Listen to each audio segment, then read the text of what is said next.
एक बार की बात है। एक गुरुकुल के सबसे वरिष्ठ गुरु समय के साथ साथ वृद्ध हो गए थे। अब उनसे गुरुकुल का कार्यभार नहीं संभाला जा रहा था। हालांकि उनकी कोई अपनी संतान नहीं थे। उन्हें अपने गुरुकुल के नए उत्तराधिकारी की तलाश थी। उन्होंने अपने गुरुकुल के शिष्यों में से ही उत्तराधिकारी बनाने की तलाश शुरू कर दिए। हालांकि गुरुकुल बहुत बड़ा था और आसपास के राजाओं महाराजाओं तक के बच्चे वहां शिक्षा ग्रहण करने आते थे, तो उन्हें ऐसे उत्तराधिकारी की तलाश थी जो बुद्धिमान, दूर तक सोचने वाला और गुरुकुल के कार्यभार को संभालने में सक्षम हो। ऐसे उत्तराधिकारी की तलाश के लिए गुरुकुल में चर्चा होने लगी। यह खबर गुरुकुल के हर विद्यार्थी तक पहुंच गया कि गुरुकुल के नए उत्तराधिकारी की तलाश है। इसके लिए गुरुकुल में तरह तरह की परीक्षाएं आयोजित की जाने लगी। मुश्किल से मुश्किल परीक्षाएं ली गई और अंततः केवल 3 ही विद्यार्थी चुने गए। चुने हुए विद्यार्थियों को अंततः वरिष्ठ गुरु के कक्ष में ले जाया गया ताकि वरिष्ठ गुरु उन तीनों में से किसी एक को अपना उत्तराधिकारी चुन लें।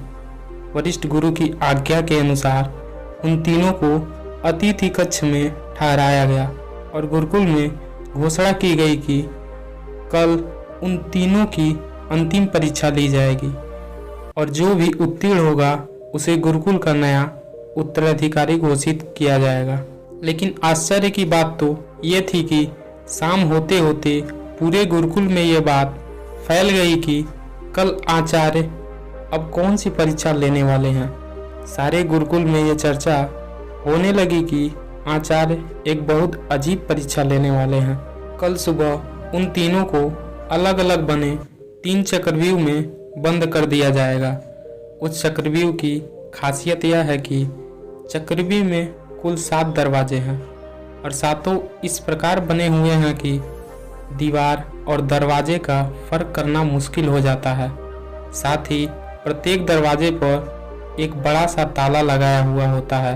वह ताला उस गुरुकुल के गणितज्ञों, कारीगरों, इंजीनियरों ने मिलकर बनाया था। उस ताले पर कोई चाबी नहीं लगती थी।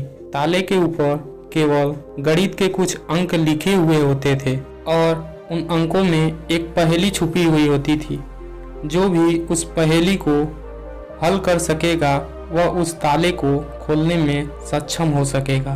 यह बात धीरे धीरे उन तीनों विद्यार्थियों के पास भी पहुंच गई कि कल उन तीनों को एक चक्रव्यूह में बंद किया जाएगा जिसमें 7 दरवाजे हैं और प्रत्येक पर ताला लगा दिया जाएगा जिसकी कोई चाबी नहीं है। बस सवालों को हल करके ही खोला जा सकता है। तीनों में से जो सबसे पहले चक्रव्यूह से बाहर निकलेगा उसे ही नया उत्तराधिकारी बनाया जाएगा। यह सुनकर उन तीनों में से 2 तो बाजार की तरफ भागे और ताले और चक्रव्यूह से संबंधित जो भी किताबें मिल सकती थी वो ले आए और उनका अध्ययन करने लगे। लेकिन उन तीनों में से जो तीसरा था वो सबसे अजीब था। वो ना तो कहीं गया ना ही कोई किताब लाया और अंधेरा होते ही चादर तानकर सो गया। बाकी 2 ने सोचा कि शायद डर के मारे इसने परीक्षा में ना बैठने का निर्णय कर लिया है या शायद उसे भरोसा नहीं है जो खबर उठी हुई है वो सही है। लेकिन फिर भी उन्होंने कोई भी मौका छोड़ना ठीक न समझा क्योंकि ये पूरी जिंदगी में सिर्फ एक बार मिलने वाला मौका था।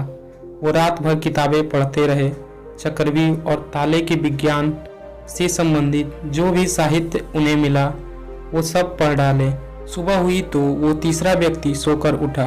उन तीनों में से एक खाली हाथ गया तो 2 अपने साथ किताबें छुपा कर ले गए। आचार्य की आज्ञा से चक्रव्यूह खेल शुरू किया गया। उन तीनों को चक्रव्यूह में बंद कर दिया गया। 2 विद्यार्थी जो रात भर पढ़ाई की थी वे किताबें बाहर निकाले और पढ़ने लगे। लेकिन वो तीसरा विद्यार्थी कुछ नहीं किया। वह अपनी आंखें बंद करके कमरे के कोने पर शांति से बैठ गया, जैसे उसने हार मान ली हो। लेकिन उसका मन एकदम शांत था। उसकी आंखों में स्थिरता झलक रही थी। वह परेशान मालूम नहीं पड़ रहा था। वह बैठा रहा। फिर अचानक उसे कुछ सूझा। वह उठकर दीवारों पर धक्का देने लगा और धक्का देते देते ही उसे दरवाजे का पता चल गया और उसने बड़े ही आसानी से दरवाजों को खोलता हुआ चक्रव्यूह से बाहर आ गया। लेकिन वो दोनों विद्यार्थी अपनी किताबों में ही डूबे रहे। उन्हें पता भी नहीं चला कि वह तीसरा चक्रव्यूह से बाहर जा चुका है। उन्हें तो पता तब चला जब आचार्य उस विद्यार्थी को लेकर अंदर आए और बोला, बंद करो अपनी ये किताबें, जिसे बाहर निकलना था वो तो कब का निकल चुका है। यह देखकर वह दोनों दंग रह गए और पूछा, आखिर तुम बाहर कैसे निकले?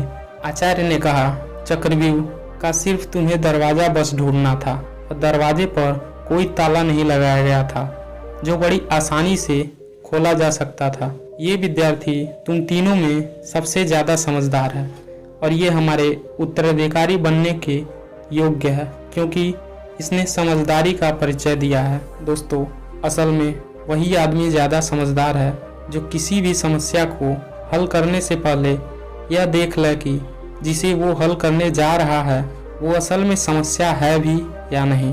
दोस्तों, इस कहानी से हमें ये सीख मिलती है कि हमारे सामने कोई भी बड़ी समस्या है तो जल्दबाजी में घबरा कर उस समस्या का समाधान खोजने के बजाय हमें ठंडे दिमाग से ये सोचना चाहिए कि जिसे मैं समस्या समझ रहा हूँ वह असल में समस्या है या नहीं, या असल समस्या कुछ और है जो मुझे अभी दिखाई नहीं दे रहा है।